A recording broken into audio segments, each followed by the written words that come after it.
جب حضور قرب خاص میں گئے اور ان منازل کو طے کر گئے جہاں تک نہ کوئی گیا تھا نہ کوئی پہنچ سکتا تھا، تو اللہ نے اپنے محبوب کو بہت کچھ دیا۔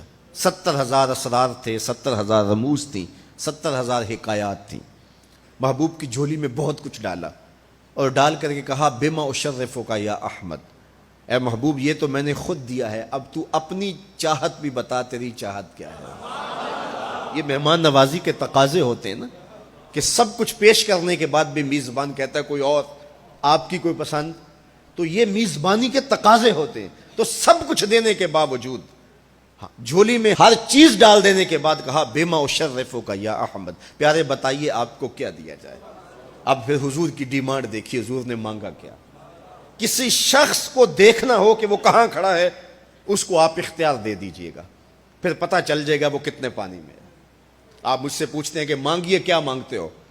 تو میں کہوں مجھے پانی دو تو آپ سمجھیں گے پیاسا ہے، میں کہوں کھانا دو آپ سمجھیں گے بھوکا ہے، میں کہوں گا میرے نام کے نعرے لگاؤ آپ کہیں گے شہرت کا متلاشی ہے، میں کہوں گا اٹھو اور میرے اوپر پیسے لوٹاؤ میں اتنی اچھی تقریر کر رہا ہوں، تو آپ کہیں گے یہ تو بیچارہ غربت کا مارا ہوا ہے، اس کے اندر کی ابھی بھوک گئی نہیں ہے۔ تو کسی شخص کے ظرف کا پتہ لگانا ہو تو اس کو اختیار دے دیجئے مانگ کیا مانگتا ہے۔ اور مانگنے والے جب کوئی کمال چیز مانگ لیں، وہ کیا کسی نے کہا نا میرے سوال کی عظمت تو دیکھ ہے ساقی، میرے سوال کی عظمت تو دیکھ ہے ساقی، جام نہ دے حسن طلب کی داد تو دے۔ تو کسی کے سوال سے اس کا ظرف کھلتا ہے کہ وہ کہاں کھڑا ہے۔ اب حضور کو اختیار دیا جاتا ہے محبوب مانگیے کیا مانگتے، مال و زر مانگا، دولت مانگی، یہ تو قدموں میں رلتے تھے حضور آنکھ اٹھا کے نہیں دیکھتے تھے، تو پھر مانگا کہا بنسبتی الیک بالعبودیہ، اے اللہ ساری زندگی میں کہتا رہا کہ تو میرا رب ہے۔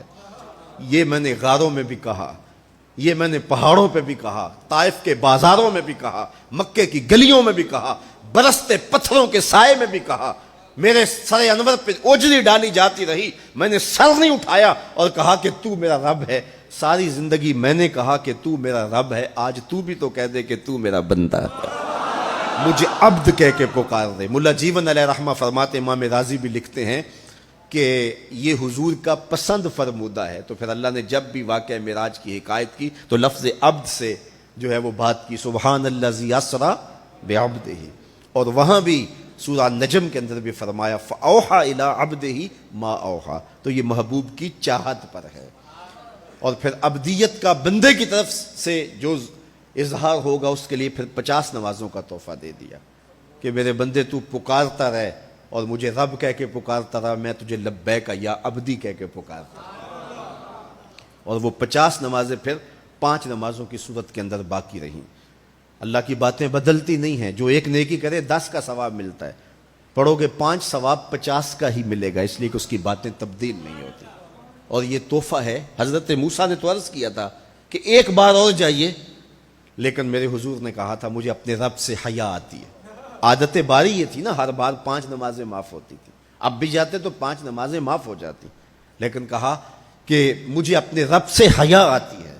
اب امت کو کیا حیا نہیں کرنی چاہیے کہ 5 نمازیں امت کے لیے رہ گئی، ثواب 50 کا ہی ملے گا، اور معراج کا خاص تحفہ لے کر آئے اور کہا کہ الصلاۃ معراج المومنین، یہ مومن کا معراج ہے، میں تو سر عرش پہنچا ہوں لیکن تمہارا معراج کیا ہے، تم سجدے میں سر جھکاؤ، دیکھنا تمہارا مالک تمہیں کتنا قرب دیتا ہے۔ جب کوئی شخص سجدہ ریز ہوتا ہے اس پہ اتنی رحمتیں اترتی ہیں، اگر اسے پتہ چل جائے کہ